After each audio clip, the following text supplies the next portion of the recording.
रसिक संत विनय कर रहे हैं कि पाय बड़े भाग्य सो आस करो किशोरी को, और निर्वाहिनी के ताही गही गही, बड़े आश्रय से सहारा मिलता है किशोरी। और जो निर्वाह है होता रहेगा जैसा वो चाहता। मुझे क्या करना है? मुझे अपनी आंखों से श्री लाडली लाल के मुख चंद्र के चकोर की तरह नैनों को दिखाया, इनका चकोर बन जाना है। ये स्वयं परस्पर चकोर है और मुझे इनके रस का चकोर रहना है, इनका चकोर रहना है।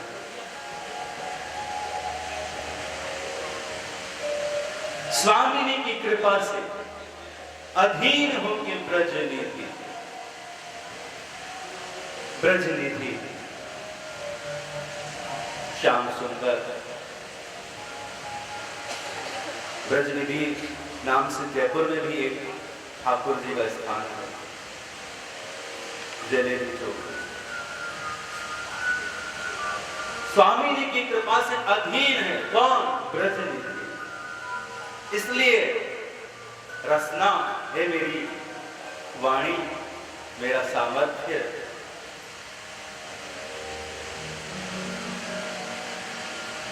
नित्य श्यामा नाम कहे, तू श्यामा नाम कहती रहे। हे मेरे मन, अगर तू मेरी मानता है, तूने मेरी मानी है, सुनी है, जानी है, तू मेरा है, तो ये जो राधा पद कंज है ना, श्यामा जी के जो पावन चरण कमल है, जहां कौन भ्रमर रूप में आसक्त है? श्याम सुंदर। श्यामा पद कंज का भ्रमर कौन है? श्याम सुंदर।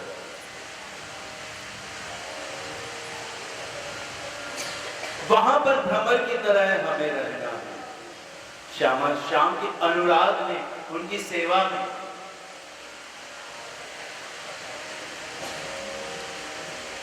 आइए एक भाव लेते हैं इसी में।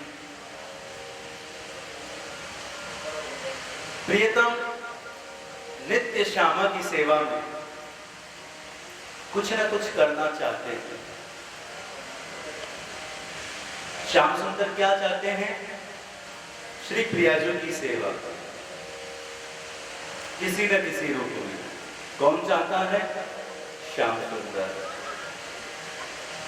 जो स्वयं सर्व रूप से, सर्व गुण से परमेश्वर है, ब्रह्म है, वो श्याम सुंदर श्री प्रिया की नित्य नित्य नई सेवा चाहते हैं।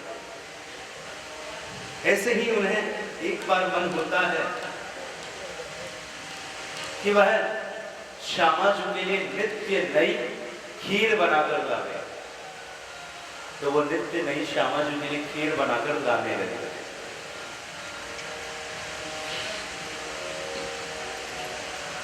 कहां से लाते?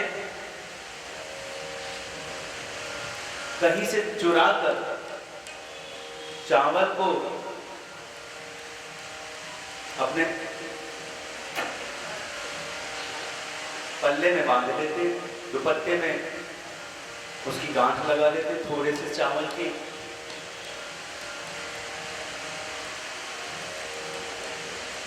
गो उनके संग रहती थी, विचरण करती ही थी। गो का दूध निकालते, स्वयं लकड़ियां चुनते, अग्नि प्रज्वलित करके मिट्टी की हांडी पर खीर बनाकर श्यामा जी के लिए ले जाते, और नित्य श्यामा बड़े प्रेम से प्रियतम द्वारा लाई हुई खीर का पान करती और बड़ी आनंदित हो जाती है, रसमयी हो जाती है। एक दिन एक सखी को कौतुक सूझा। ये सखी को भावना हुई कि आखिर श्याम सुंदर हम सखियों से पूछे बिना श्यामा जी को कुछ निवेदन करते हैं, हम देखें तो सही, आखिर श्याम सुंदर प्रिया जी को निवेदन क्या कर रहे हैं, उन्हें पवा क्या रहे हैं। प्रेमियों की भावना होती है अपने आराध्य को निवेदन से पहले एक बार जांच ले कि वह वस्तु निवेदन योग्य है या नहीं। कई रसिकों में, कई संत भावनाओं में ऐसी भावना है ठाकुर जी को भोग लगाने से पहले भी चख लिया जाता है और उसका सुधार भी कर दिया जाता है। बिहारी जी के भोग में भी जो चपाती बनती है बहुत ज्यादा पकी हुई नहीं होती है, बिल्कुल धीमी आंच पर बनाई हुई होती है। दही होता है वो खट्टा नहीं होता है, पूरा प्रॉपर तरह से सब कुछ बना हुआ होता है। बिहारी जी के भाव से फिलहाल वो कोई परेशानी ना हो, इस भाव। तो इस भाव से सखी का मन होता है कि एक बार जांच लूं कि श्याम सुंदर जो ये खीर बनाकर ला रहे हैं प्रिया जी के लिए, ये किस तरह से बनाई है और कैसी। हालांकि श्याम सुंदर ला रहे हैं पर सखी का भाव यहाँ प्रिया जी के लिए आसक्त है, इसलिए वो श्याम सुंदर के द्वारा लाई हुई वस्तु का भी जांच करना चाहती है, उसे परखना चाहती है। या एक लीला मानो प्रियालाल की। तो सखी श्याम सुंदर को कहती है, श्याम सुंदर ये नित्य नित्य तुम जो लाते हो इस पात्र में, और श्यामा जी बड़े चाव से पाती है, जरा हम देखें तो सही आखिर तुम लाते क्या हो श्यामा जी के लिए। श्याम सुंदर कहते हैं कि सखी पहले मैं एक बार श्यामा जी को निवेदन कर दूं, फिर तुम भी पा लेना। सखी ऐठ जाती है, जिद पर आ जाती है, नहीं हम पहले चखेंगी, बाद में हम श्यामा जी की अगर लायक तुम लाए हो तो हम देगी, क्योंकि तुम बड़े कौतुकी हो, तुम कोई तरीके की चीज ले आओ उस पर हमें थोड़ी सा संदेह है, कुछ ना कुछ उथल पुथल तुम्हारे चित्त में चलता रहता है। तो इस भाव से वो सखी श्याम सुंदर से जबरन वो पात्र ले लेती है, चखती है। चखती है तो वो खीर जो है उसमें शक्कर तो है ही नहीं, फीकी फीकी खीर लाते हैं श्याम सुंदर नित्य, और श्यामा बड़े चाव से खाती है। श्यामा ने कभी नहीं कहा कि फीकी खीर लाए, और आज सखी ने चखा तो उसे अनुभव हो गया कि श्याम सुंदर फीकी खीर लाए, इसमें मिठास तो है ही नहीं।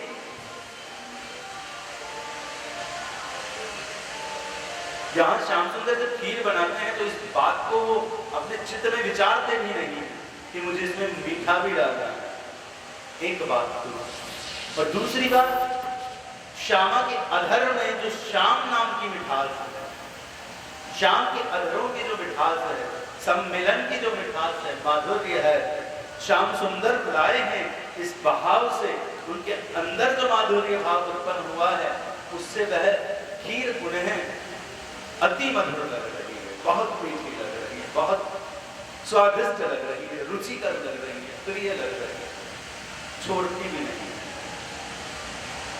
वो कुछ बातें नहीं है पर श्याम सुंदर अपने हाथ से बना कर लाते हैं तो पूरा पाती है, और इससे श्याम सुंदर को सुख मिल रहा है, अच्छा लग रहा है, उन्हें आनंद मिल रहा है, जो पूरी खीर पा रही है बड़ी प्रसन्नता से। उन्हें भी नहीं पता कि खीर में शक्कर डाली है या नहीं डाली है, ऐसा भी नहीं है कि उन्हें फीका स्वाद आया भी नहीं आया, माधुर्य का ही अनुभव हुआ है, मिठास का ही अनुभव हुआ है, और वो मिठास है श्याम सुंदर के भावों की, उनके प्रेम की, उनकी सेवा की, और श्री प्रिया की उत्कुलता की ग्रहण करने के सामर्थ्य।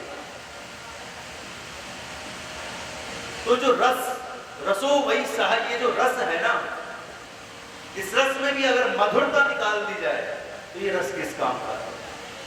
अमृत हो और अमृत मीठा ना हो तो कौन पीना चाहेगा। इस अमृत में जो मिठास है, जो मिली खुली है, उसे पृथक नहीं किया जा सकता। इस कृष्ण रूप में जो मिठास है, मधुरता है, माधुर्य है, सौंदर्य है, रूप है, वो श्यामा है।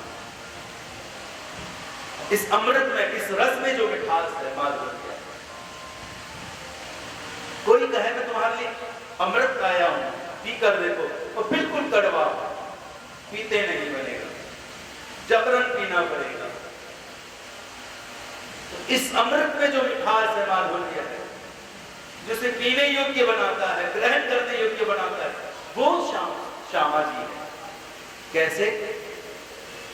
ये तो अनंत है, अव्यक्त है, नित्य है, अव्यक्त बहते रहते हैं, अगोचर है, इन्हें देखा नहीं जा सकता, समझा नहीं जा सकता। ये कृष्ण होते कैसे? श्री श्यामा रूपी भाव पर ये कृष्ण होते हैं, उस सत्ता पर ये कृष्ण होते हैं। कृष्ण शब्द में जो कृष्ण है, वो कृष्ण भूवाचक है, सत्तावाचक। कृषि का अर्थ है, जैसे कृषि में हम खेती का अनुमान लगाते हैं, कृषि, कृषक बोलते हैं किसान को, वैसे ही कृष्ण में जो कृष्ण है उसका अर्थ है सत्ता। और ये सत्ता कौन है? श्यामा। और न का अर्थ यहां पर है आनंद। तो महाभाव रूपी सारिणी पर जो महाभाव सार रूप रस सिंधु है,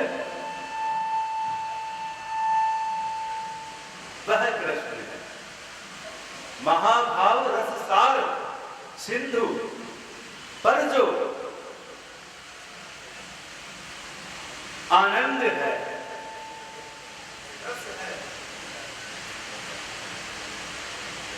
वह कृष्ण है।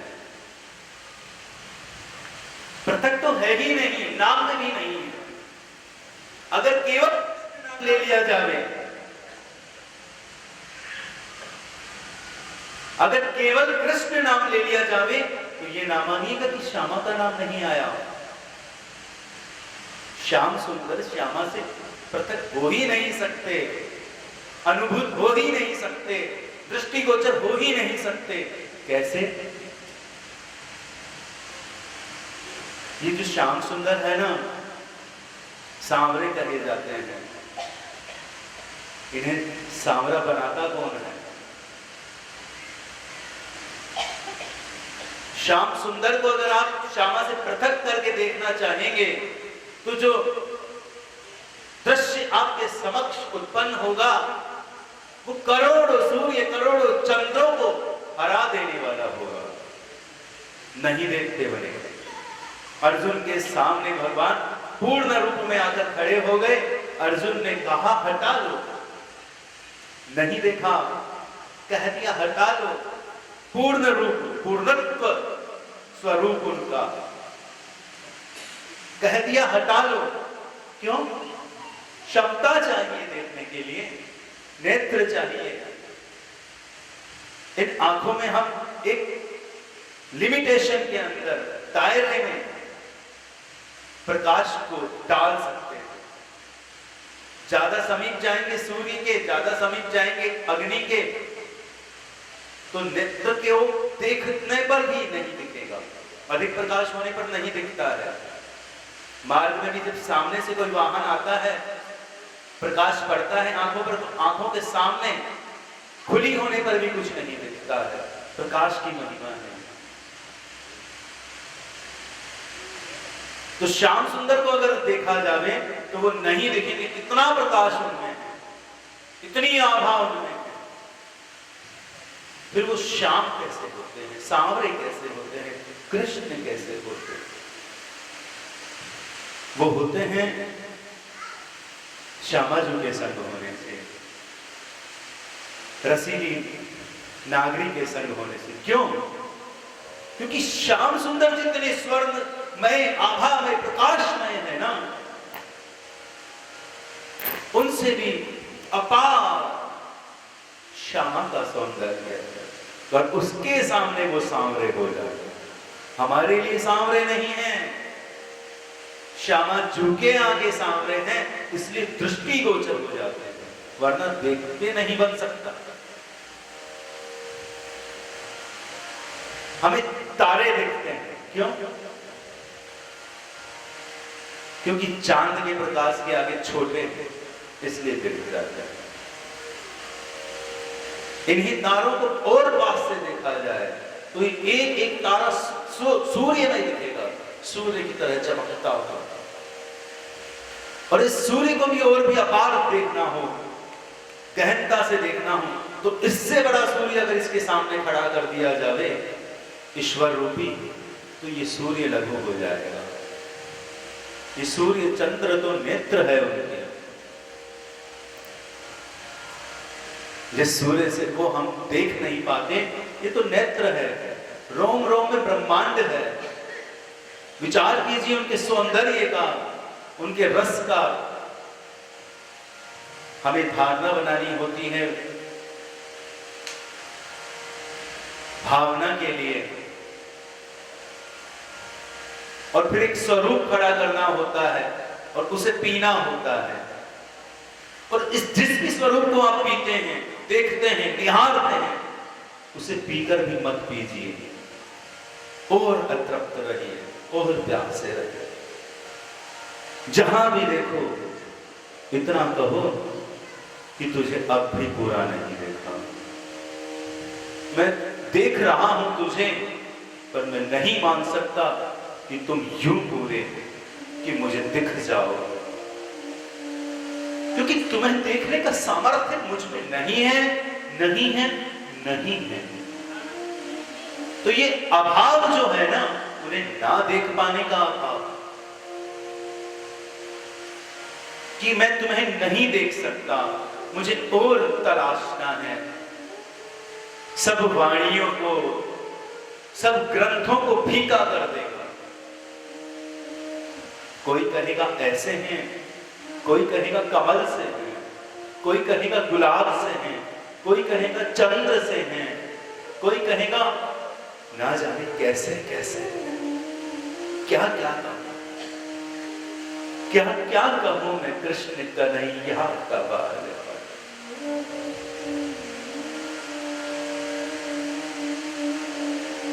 तो ये जो अभाव आएगा कि नहीं श्याम सुंदर कहा तो जा रहा है, पर संभवतः सच कहूं तुम्हारे लिए उपमाओं को कहां से लाया जाए, किससे तुम्हारी तुलना की जाए। कौन सी वस्तु है जो तुमने बनाई हो, तुमसे हो,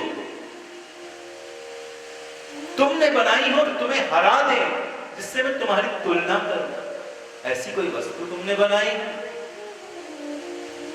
ऐसे तो तुमसे तो तुम ही हो।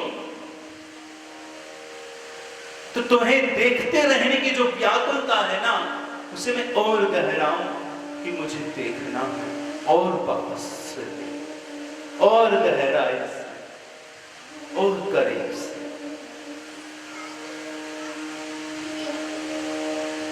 किसी लड़की को देखने के लिए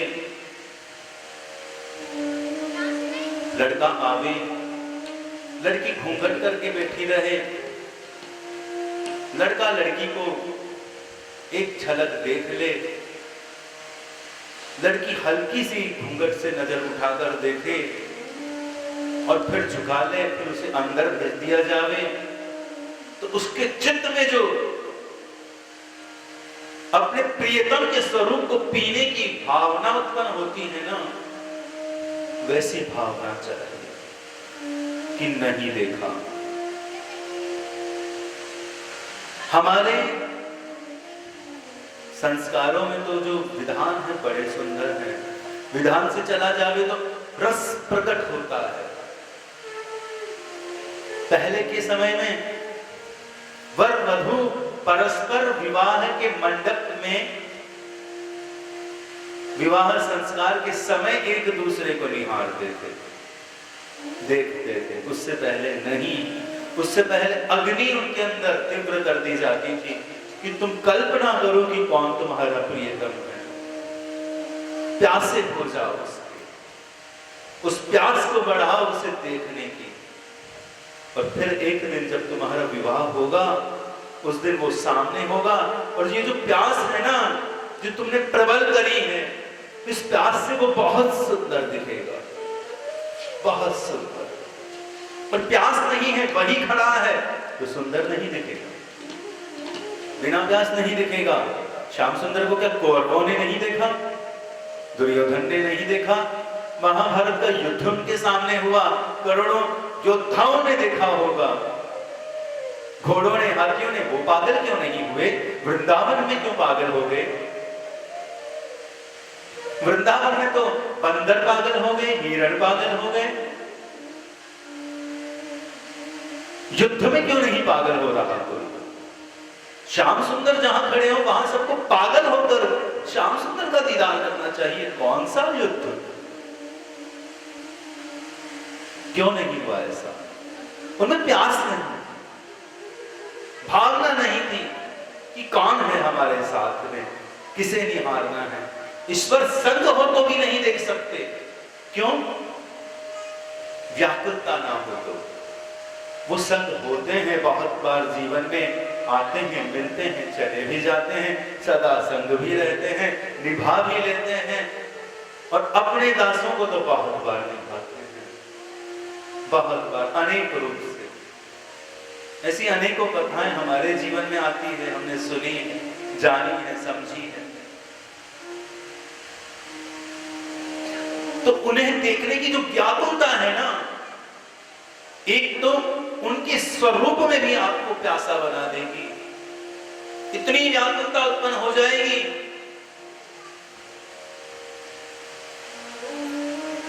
कि बस प्यास बनी रहे,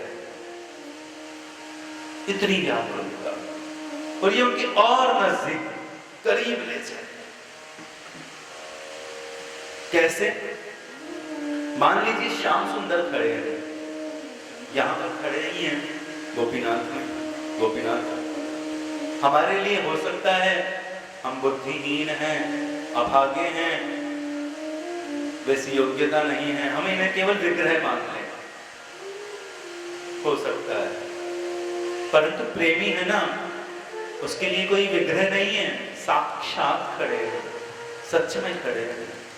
वो इन्हें विग्रह मानेगा ही नहीं, उसी भाव से खड़ा होगा जैसे सच में श्याम सुंदर के सामने खड़ा हो। न उसके होठ हिलेंगे, न उसकी आंखें फड़केगी, और खड़ा रहेगा, भीगता रहेगा,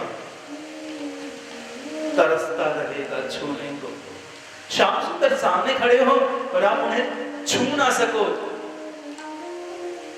क्या यह हमारा अभाग्य नहीं है? हम नित्य इस अभाग्य से गुजरते हैं। श्याम सुंदर सामने होते हैं और हम उनके लिए तरस भी नहीं पाते। क्यों? क्योंकि हम उन्हें श्री विग्रह ही नहीं मान रहे, स्थूल मान रहे हैं। कैसी भी बातें उनके सामने कर देते हैं, संसार की, तेरी मेरी, इधर उधर की, जी भरकर उनकी भी उनसे बात नहीं करते, उनका दीदार भी नहीं करते। क्यों? क्योंकि सच में उन्हें वही नहीं मानते कि तुम हो। अगर मान लिया जाए कि तुम ही हो तो हैं, बोलते हैं, बात करते हैं, सुनते हैं, सुनाते हैं, उदाहरण के लिए देना नहीं चाहिए। क्यों? किसी प्रेमी का,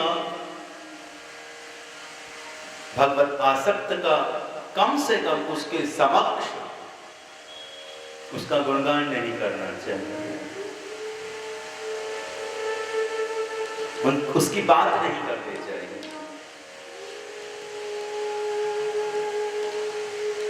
पर जग समझेगा कैसे? इस भावना से एक छोटा सा दृष्टांत अभी बता रहा हूं।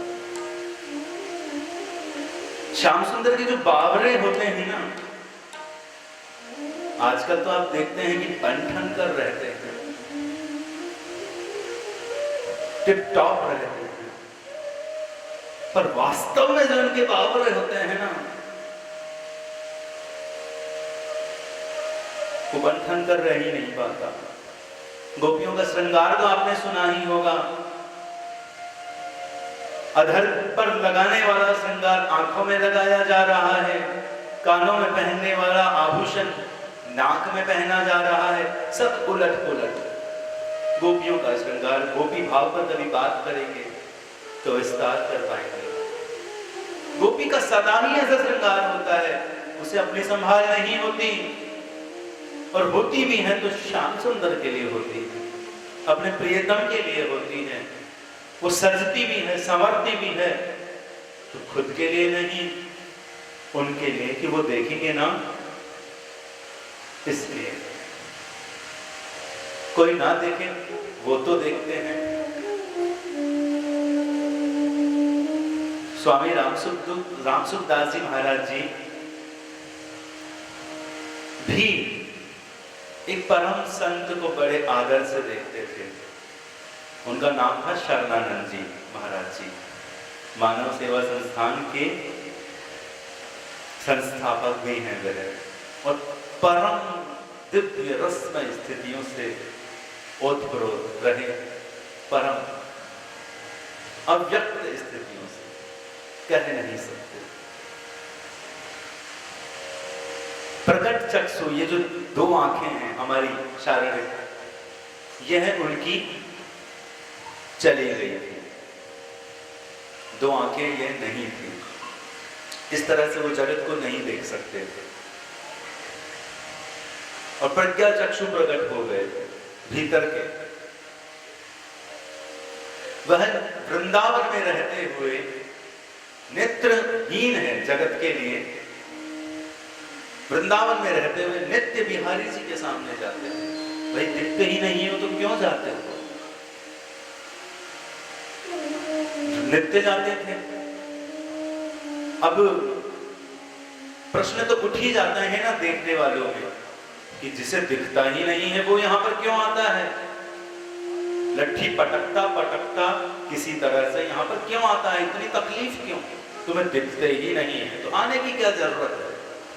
और तुम भावना यहाँ पर बनाओगे तो घर पे बना लेना, आने की क्या जरूरत है? तो किसी ने पूछ ही लिया एक दिन हिम्मत करके कि स्वामी जी आपको दिखता तो है नहीं, फिर आप बिहारी जी के आगे क्यों आते हैं? इन्हें दर्शन करने कैसे आते हैं? उन्होंने कहा मुझे नहीं दिखता, इन्हें तो दिखता है ना, ये देख ले इसलिए आता। तो यह भावना है, इसी तरह की स्थितियां हो जाती हैं। ये जो ठाकुर जी आप हमारे पास में देख रहे हैं ना, इन्होंने किसी को पागल बना दिया, संसार के लिए पागल है, हमारे लिए पागल है, पर श्याम सुंदर जानते हैं जो भी है। हमारे परिवार में इस देह के जो संबंध हैं उनमें विवाह संस्कार का एक आयोजन था, सगाई होनी थी। हम तैयार हुए, मन हुआ कि तुम आ जाओ देख लो। रोज इतना संवरते नहीं हैं, इतना सजते नहीं हैं, ऐसे रहते नहीं हैं, आज सजे हैं सवरे हैं, आना जरूर। उस दिन गोविंद देव जी के नहीं जाना हो पाया, बड़ी व्याकुलता हो रही थी कि आज सजा हूं सवरा हूं और तुमसे ना मिला हूं। तो ये चित्त का जिस तरह से अपहरण करते हैं अपने प्रेमी का, यह भावना है यहाँ पर, उसे यूज कर लेते हैं। जो इनका हो जाता है ना, शरणागत हो जाता है, उसके साथ कुछ भी कर सकते हैं। कोई होवे तो सही, बड़े खेल खेलते। तो इन्हें जो धारण करके रखते हैं, हमने कह दिया था कि भाई सामाजिक काम है, सामाजिक संस्कार है, विवाह संस्कार इत्यादि, हर जगह अच्छा नहीं लगता ये टोकरी को साथ में रखना। भगवान की जो आपने ये टोकरी बना रखी है इसे साथ में रखना, तो कोशिश करना कि ना लाओ, छोड़ा। हमने तो कह दिया था सब, पर इन्हें आना था, उन्हें लाना था, इनके प्रेमी को। फिर कैसे आए?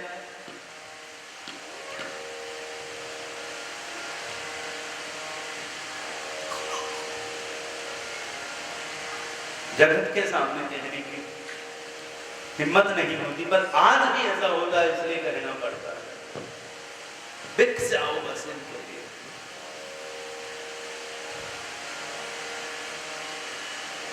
छोटी बच्ची ने पूछा कि ठाकुर जी कहाँ हैं? देखते ही अपनी दादी को, ठाकुर जी हाथ में नहीं थे आज, टोकरी नहीं थी, हमेशा होते हैं। देखते ही उस सगाई के समारोह में पूछा ठाकुर जी कहाँ? उसकी दादी ने पल्ला हटा दिया, हृदय पर रख के लाई थी दोनों प्रिया प्रीतम, झांकते हुए।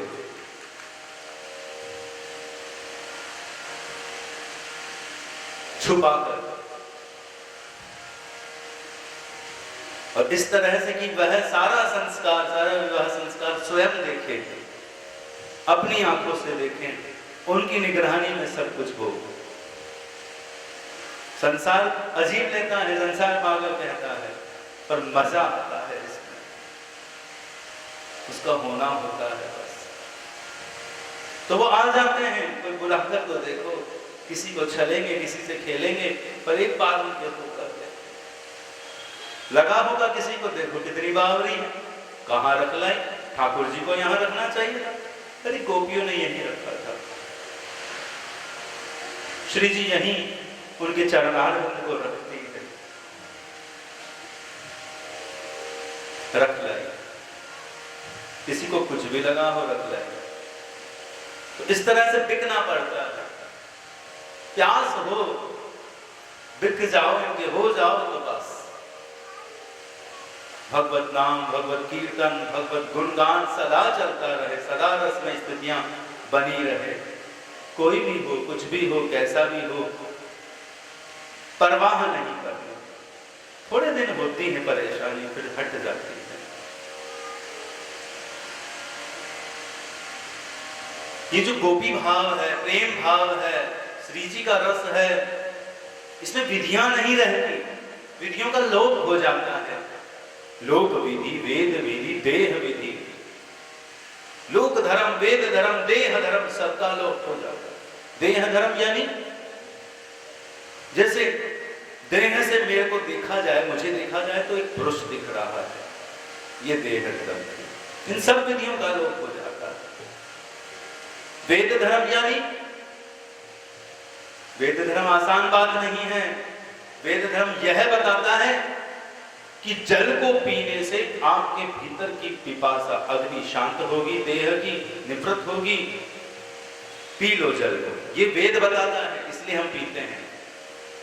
हम अग्नि क्यों नहीं पीते प्यास लगने पर? क्योंकि वेद ने बताया है कि पानी पियो।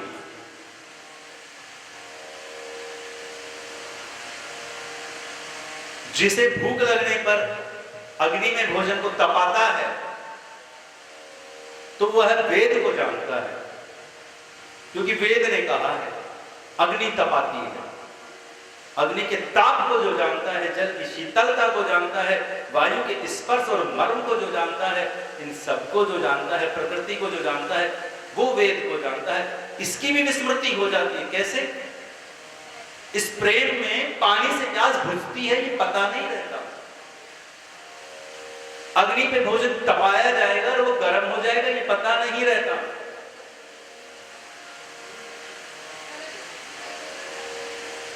सब पता, जितना पता है उतना सब पता ना पता हो जाता है, खो जाता है, लापता हो जाता है। एक पता होता है, श्याम सुंदर, बस। हम अग्नि पर, चूल्हे पर तवा रखेंगे, रोटी बनेगी, कितना पता नहीं होता। ये पता होना वेद विधि है, वेद धर्म। लोक धर्म का क्या अर्थ होता है? जिस लोक में हम रह रहे हैं, भांति भांति के लोग, उनके जो संस्कार हैं, उन संस्कारों में रहना। ये सब छूट जाते हैं, छोड़ते नहीं हैं। जानबूझकर नहीं छोड़ रही गोपी कि चली गई जंगल में तपस्या करने के लिए, सब कुछ छोड़ छाड़ दिया, नहीं, छूट जाता है। विधियां छूट जाती है, तब प्रेम उत्पन्न होता है। इसलिए भगवान कहते हैं सर्वधर्मान परित्यज्य। सर्वधर्मान परित्यज्य का अर्थ क्या है? आप जिन्हें धर्म कहते हो ना, आप जिसे धर्म जानते हो ना, उसे छोड़ दो। अर्थात यहां पर तरह तरह के अर्थ होते हैं धर्म को लेकर। व्यवहारिक बुद्धि में हिंदू, मुस्लिम, सिख, ईसाई नए धर्म माना जाता है। बौद्धिक बुद्धि में और गहरे उतरते हैं तो वेद धर्म आदि आते हैं, सनातन धर्म आदि आते हैं। सर्वधर्मान परित्यज्य की बात हो रही है। सारे धर्मों को छोड़ दो। जितने धर्मों से तुम्हारा परिचय है, धर्म का अर्थ धारणा, जो तुमने धारण कर रखा है, वासना, संकल्प। हम हमारी वासनाओं को भी धर्म कह देते हैं, अधर्म तो नहीं कह सकते, इसलिए धर्म कह देते हैं। हमारी वासनाओं को कैसे? शरीर को ढकना आवश्यक है, ठीक है, ये धर्म है। उस ढकने में हजारों रुपया बिगाड़ने की क्या जरूरत है? तो हम हमारे अधर्म को भी धर्म कह देते हैं। शरीर को ढकने के लिए वस्त्र नहीं पहन रहे, दूसरे को दिखाने के लिए पहन रहे। अपने आप को कौन देखता है? अपने लिए कौन पहनता है? दूसरे के लिए पहनते हैं। एक बार मुझे किसी ने कहा था, थोड़ा सा वीआईपी माहौल था वहां, अंग्रेजों के विवाह संस्कार को हम संपादित करा रहे थे। तो मुझे किसी ने कहा, मैं थोड़ा सा साधारण सा चला गया, कि अपने लिए नहीं तो दूसरे के लिए पहनना पड़ता। साथ में थे हमारे आचार्य जी, उन्होंने मुझे आदेश दिया, अपने लिए नहीं दूसरे के लिए पहनना पड़ता। ये बात अच्छी लगी। इस बात की गहराई में उतरे तो बाईसा क्या कहती है, मेरे तो गिरधर गोपाल दूसरों ने कोई, मैं कुछ करूं तो किसके लिए करूं? मेरा तो दूसरा कोई है ही नहीं। जो हो तुम हो, तो मुझे जो करना है तुम्हारे लिए करना है। इस जगत के लिए करूं, इससे अच्छा है जगतपति के लिए करूं। जगत के लिए वस्त्र पहनूं, जगत के लिए जीवन जीऊं, जगत के लिए सजूं संवरूं, रूप धरूं, अभिनय करूं, श्याम सुंदर के लिए रहूं ना। तो गोपियों का सब छूट जाता है, विधियां छूट जाती है। एक दर्शन यहां निवेदन कर रहा हूं। श्री हमारी गोविंद देव जी का जो प्राकट्य जिन्होंने करवाया है, जिन्हें वो प्रकट होकर मिले हैं रूप गोस्वामी पाद, वह दिव्य रूप से, भाव रूप से श्री जी की मंजरी है। श्यामा जी जो है ना,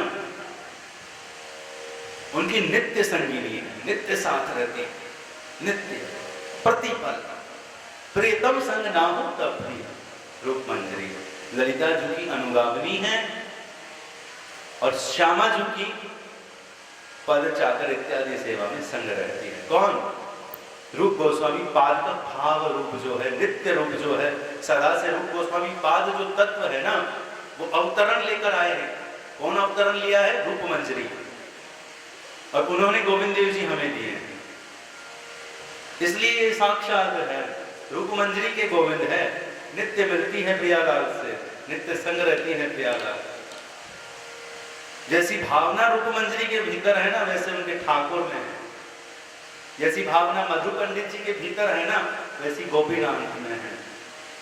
जैसी भावना हरिदास जी के भीतर है ना, वैसी भावना बांके बिहारी में है।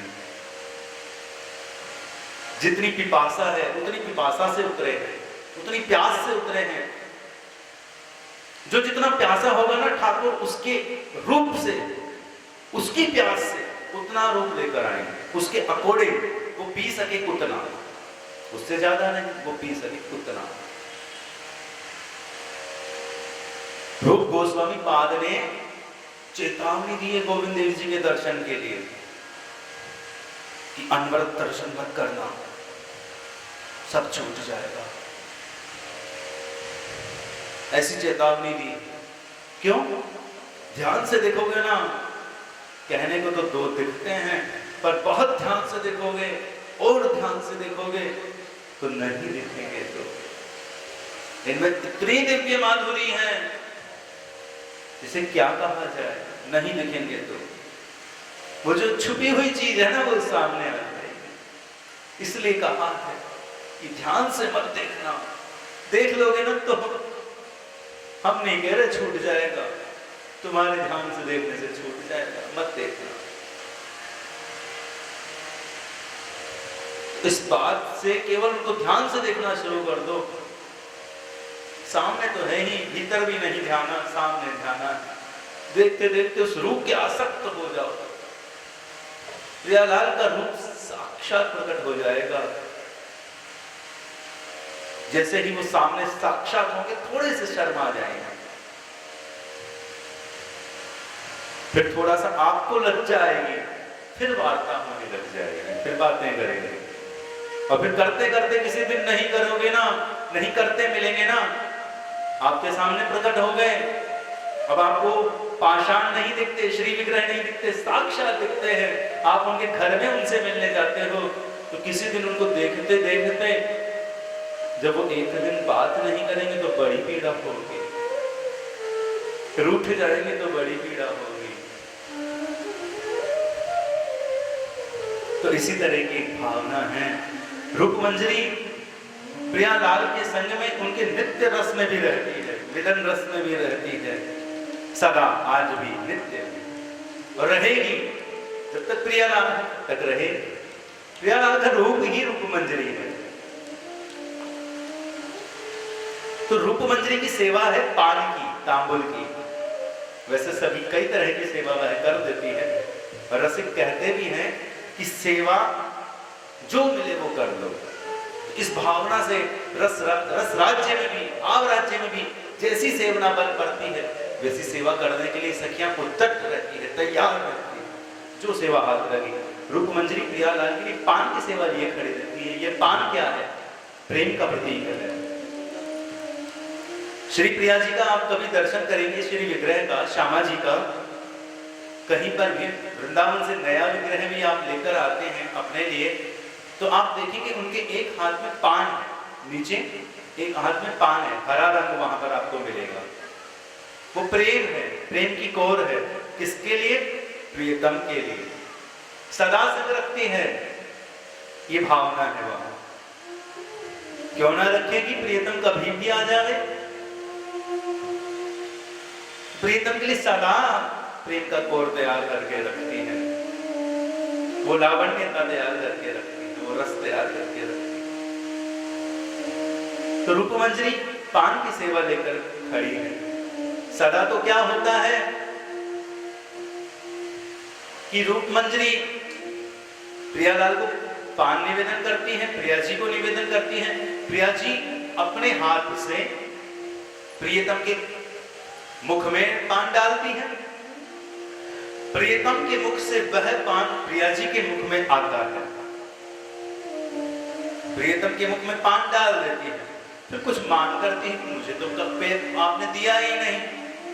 फिर प्रियतम अपने ही मुख से प्रिया जी के मुख में वह पान देते हैं। फिर प्रिया जी उस पान को खाकर आनंदित हो जाती हैं, और उस आनंद में फिर उनकी दृष्टि सखी पर पड़ती है, तो अपने मुख से निकाल कर सखी को देती है। और यही सबसे बड़ी दिव्य प्रसादी है रस की। प्रिया जी का मिला हुआ, उनका पाया हुआ, उनका कोर, पान की बीड़ी का कोर, तांबुल का कोर।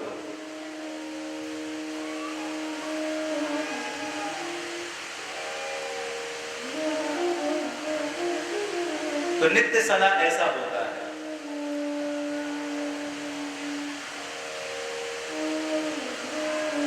पहले प्रियतम पाते हैं प्रिया जी के हाथ से, प्रियतम से प्रिया जी पाती हैं, प्रियतम के मुख से प्रिया जी अपने मुख में पाती हैं, और वहां से फिर सखी को वो प्रसाद रूप निवेदन होता है। परंतु आज क्या हुआ? आज एक नई लीला हो गई। कैसे? इस लीला के श्रवण से पहले एक बात ध्यान रखिएगा कि विधि का नहीं, विधि यहाँ पर कुछ कार्य नहीं करती है, विधि हटाई नहीं जाती है, वेद इत्यादि विधियों को हटाना नहीं पड़ता, धर्म को हटाना नहीं पड़ता, विस्मृति हो जाती है, छूट जाता है। ऐसा ना लगना चाहिए इस लीला में कि ये तो गलत हुआ, अरे इससे बढ़िया और कुछ नहीं होगा जो हुआ। क्या होता है कि प्रियालाल अपने रसमयी स्थितियों में परस्पर आलिंगित है, मिल रहे हैं, रूपमंजरी सामने है,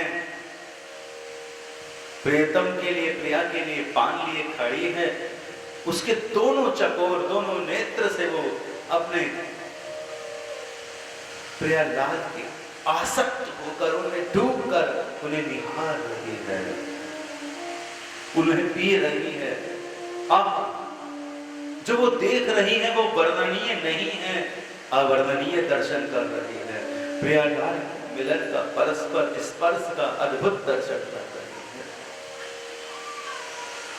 प्रिया प्रीतम परस्पर सुखमय स्थितियों में है, परस्पर आनंदमय है, और इस आनंद को देखते देखते रूपमंजरी वह तांबुल अपने मुख में रख लेती है।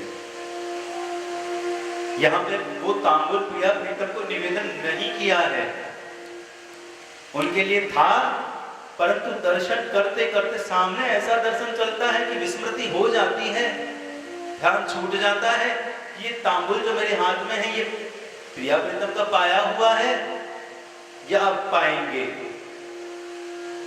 प्रसाद है या इसे अब भोग लगेगा, तो स्वयं भोग ले लेती है, पा लेती है, और इतना भी ख्याल नहीं रहता कि आज इसमें प्रिया प्रीतम के अधर का स्वाद नहीं आ रहा, अधरामृत का स्वाद नहीं आ रहा, आता है, उस समय भी आता है। क्यों? क्योंकि तांबुल का स्वाद याद ही नहीं है, तांबुल का स्वाद कैसा होता है पता ही नहीं, प्रिया प्रीतम के अधरों का स्वाद पता है, इसलिए आज भी आ रहा है। प्रिया प्रीतम ने चखा नहीं है, सीधा रूपमंजरी ने पान किया है, पर प्रिया प्रीतम की अधर रस का स्वाद आज भी आ रहा है। क्यों? दूसरा स्वाद याद नहीं है,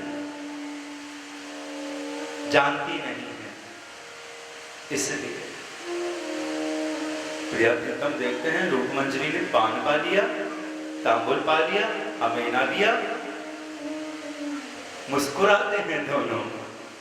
रूपमंजरी की स्थिति ऐसी है कि नेत्रों से अश्रुधारा बह रही है, स्पंदन हो रहा है, कंपन हो रहा है, और मुख में तांबुल चबा रही है, आनंदित है, लहरमय दर्शन कर रही है। प्रियालाल में डूब चुकी है, पता नहीं है कि क्या कर दिया। उनके लिए जो निवेदन लेकर खड़ी थी तांबुल का, वो स्वयं पा चुकी है, पता नहीं।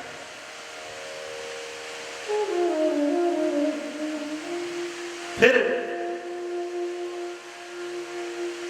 श्री प्रियालाल मुस्कुराते हैं, रूप को कहते हैं, रूप तुमने हमें तो तांबुल दिया ही नहीं। यह सुनकर रूप को आश्चर्य होता है,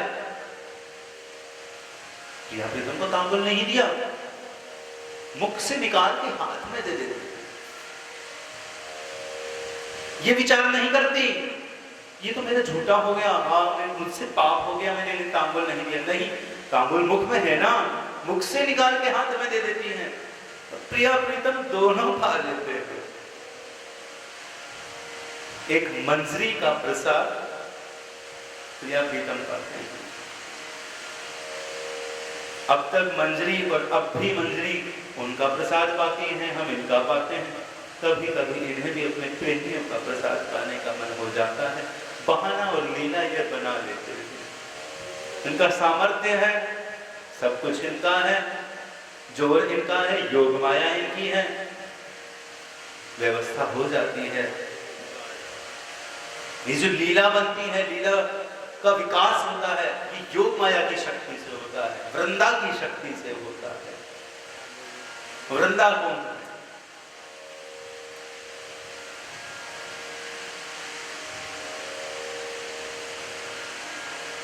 श्याम सुंदर की ही सच्चिदानंद में स्वरूप में जो शक्ति है, उसी शक्ति का एक स्वरूप यह है योग माया। एक स्वरूप प्रिया है, एक स्वरूप योग माया है, एक स्वरूप लीला, सत्य चित्त आनंद। सत्य शक्ति से वृंदावन है, सत्य शक्ति से सच्चिदानंद में जो सत्य नाम की जो शक्ति है, उस शक्ति से और चित्त शक्ति से, संधिनी शक्ति से, उसका नाम संधिनी शक्ति भी है, उससे योग माया वह योग कराती है। हम जो माया में फंसे हुए जीव है ना, इन्हें जब प्यास लगती है तो प्रिया प्रीतम हमारी ओर हो जाते हैं और हम उनकी ओर खींचने लगते हैं चुंबक की तरह। तो ये जो खिंचाव में जो शक्ति लग रही है, ये योग माया है। उनसे दूर करने में जो शक्ति लग रही है, वो माया है। उनकी ओर लाने में जो शक्ति लगती है, परस्पर जोड़ने में जो शक्ति लगती है, वह योग माया है। जो योग कराती है वह माया, ये हानिकर नहीं है, लाभमय है। और वर्तमान माया ही योग माया के रूप में विकसित होती है। हमारी भावना से ये माया है, हमारी भावना से ही यह योग माया हो जाती है। कैसे? इच्छा शक्ति पर कार्य करती है। माया भी आपकी इच्छा शक्ति पर कार्य करती है। हम कह तो देते हैं माया है। अच्छा, आप किसी को 15 साल डॉक्टर की तैयारी कराओ और इसे कहो कि जाके जज की कुर्सी पर बैठ जा, क्या वो बैठ जाएगा? बैठने दिया जाएगा? वो बोल पाएगा? उसकी वो पढ़ाई जो उसने डॉक्टरी के लिए करी, वहां जज की कुर्सी पे काम आएगी? अगर माया है तो वहां निभा ले। उसकी इच्छा शक्ति जिस ओर वही है ना, वही वो आज है। उसकी इच्छा हुई मुझे पढ़ लिख कर डॉक्टर बनना है, बन गया। इच्छा हुई तभी तो बना। इच्छा नहीं होती तो कैसे बनता? ऐसा थोड़ी ना हुआ इच्छा तो डॉक्टर बनने की हो रही है, पढ़ाई डॉक्टरी की करी और इंजीनियर बन गया। ऐसा थोड़ी ना हुआ। डॉक्टर ही बनाना, अपनी इच्छा से बनाना। इच्छा शक्ति कार्य करती। तो इच्छा हो जाए प्रियालाल के होने की, इनके होने की, तो वैसा होने लगेगा, वैसी सृष्टि होने लगेगी। तो संसार में भी कहते हैं ना, किसी चीज को चाहो तो सारी कायनात उसे मिलाने में लग जाती है। लगी हुई है, हम नहीं समझ पाते। हरे कृष्ण कृष्ण कृष्ण हरे हरे, हरे राम हरे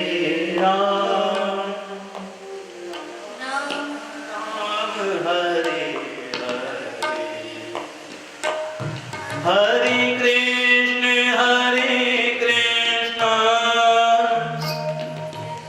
कृष्ण कृष्ण हरे हरे, हरे राम राम राम हरे हरे। हरे कृष्णा हरे कृष्णा, हरे राम हरे राम, हरे कृष्णा हरे कृष्णा, हरे राम हरे राम, हरे राम हरे राम, हरे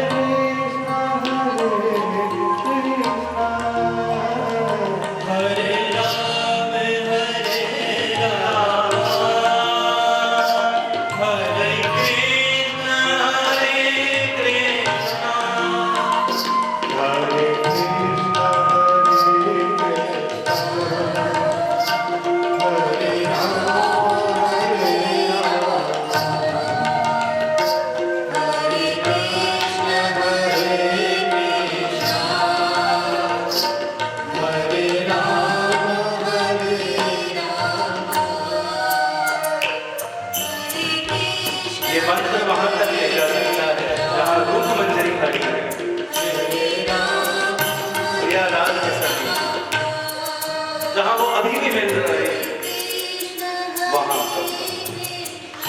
डूब जाइए।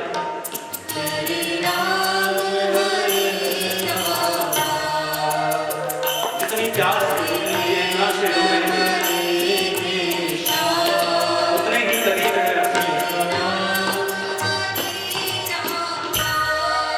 कुछ नहीं रोकना है, बह जाना है। डरना नहीं है, अपना घर है।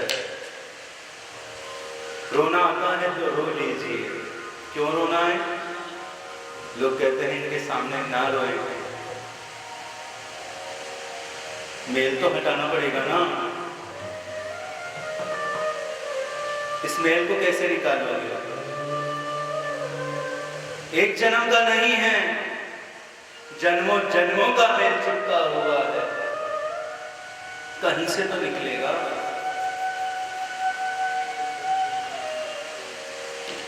निर्मल तो होना पड़ेगा ना।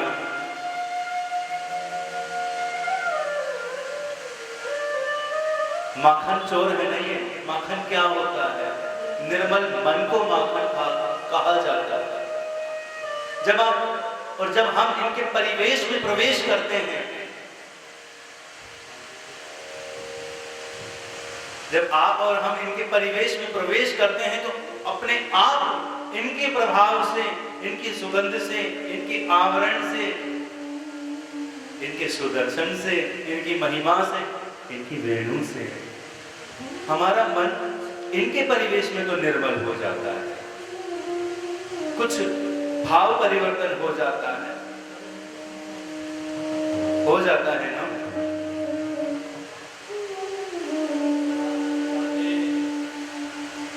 तो ऐसी निर्मलता जैसी यहां है सदा रहे, घर भी रहे, बाहर भी रहे, ना छूटे। कैसे होगा? ये इनके सांवरे होने में एक राज यह भी है, ये चित्त चोर है ना, इन्होंने हमारा काला मन चुरा लिया है और स्वयं काले हो गए। एक कारण तो आपको बताया था कि श्री प्रिया जी के सामने सांवरे दिख रहे हैं, है नहीं। हमारे लिए तो दिव्य प्रकाशमय है, परंतु श्यामा खड़ी है, उनसे अधिक रसीली खड़ी है, इसलिए श्याम सुंदर श्याम दिख रहे हैं। और एक कारण है कि हमारा काला मन इन्होंने चुरा लिया है। क्यों चुराया है? हमें निर्मल करने को।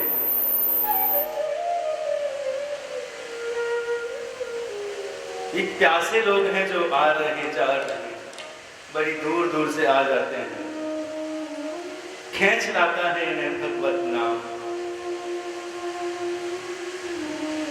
संसार पुकारता है और ये उससे पुकारता है। हम इन्हें सच में पुकारना शुरू कर देंगे तो वैसी दृष्टि होने लग जाएगी इनके अनुरूप।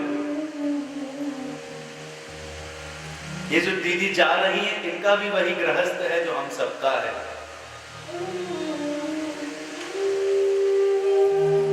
अकेले छोड़कर आई है ना कहीं बाहर से, और एक बार नहीं हर बार जाती है, सदा जाती है।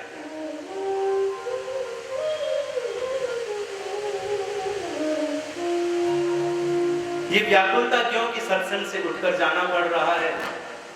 क्योंकि श्याम सुंदर जानते हैं उसकी प्यास नहीं टूटेगी, वो प्यासी रह लेगी। सत्संग को छोड़ने की प्यास उसमें बढ़ेगी, और ये प्यास बढ़े इसलिए ऐसी स्थिति श्याम सुंदर ने दे दी है कि सत्संग से जाना हो रहा।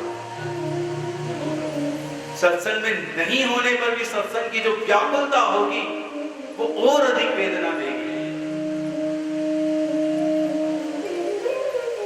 मेरी बात इतना प्रभाव नहीं डालेगी, वो व्याकुलता प्रभाव डालेगी जो आपके चित्त पर हो रही है। भगवत नाम लेते समय, कुछ कहते समय, कुछ सुनते समय, रसमय स्थितियों में, भजन के समय चित्त जो द्रवीभूत होता है, पिघलता है, और उस पिघले हुए चित्त पर प्रिया प्रियतम के पद चिन्ह चिपक जाते हैं। कैसे? हमारे पिघले हुए चित्त पर हम जब नेत्रवन करें या खुले रखें, उनकी छवि बनती है।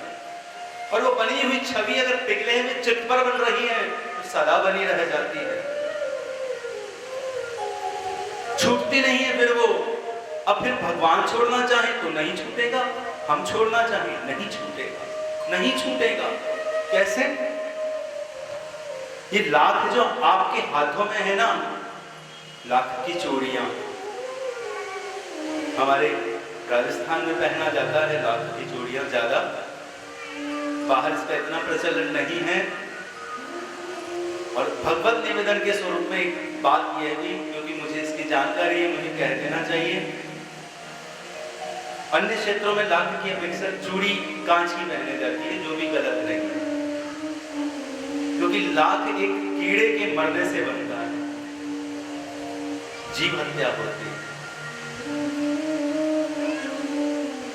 गीता प्रेस के जिन संस्थापक का मैंने पहले जिक्र किया था, जय दयाल गोयंका जी, उन्होंने राजस्थान के थे, चोरू के, उन्होंने इस मुहिम को भी छेड़ा था कि जहां उनका सत्संग होता था वहां कांच की चूड़ी की एक स्टॉल लगा दी जाती थी और लोगों को बताया जाता था कि कांच की चूड़ी पहनिए, कम से कम एक जीव नहीं मरेगा। ये लाख एक जीव से बनता है, पहले वो मरता है, फिर आपके सुहाग की रक्षा करता है, उसमें इतनी शक्ति। कैसे?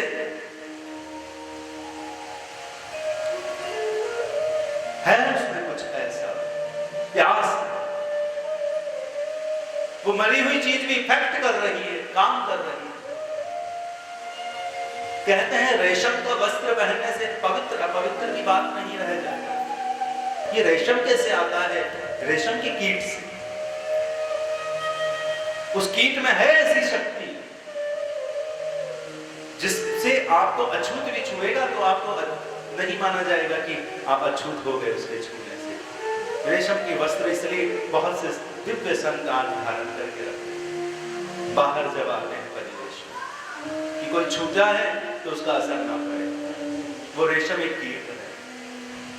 ये तबला, ये ढोलक, ये क्या है? किसी जीव की प्यास है, हमारी चमड़ी से बन सकता है क्या ऐसा तबला? हम मरने के बाद भी ठाकुर के मंदिर में रहने लायक नहीं है। ये वो प्यासे जीव हैं जो आज ठाकुर के लिए छनक रहे। हमारी तो चमड़ी भी ठाकुर के काम की नहीं है। देखिए किसकी चमड़ी यहां पर काम आ रही है? ठाकुर के लिए, भगवान के लिए। जो इनका होना चाहे हो सकता है। ये होना चाहते थे, हो चुके हैं, बजते हैं, फटते नहीं हैं, बजते हैं। इनमें सामर्थ्य आया है। क्यों? सहन शक्ति के विकास से, प्यास के विकास से।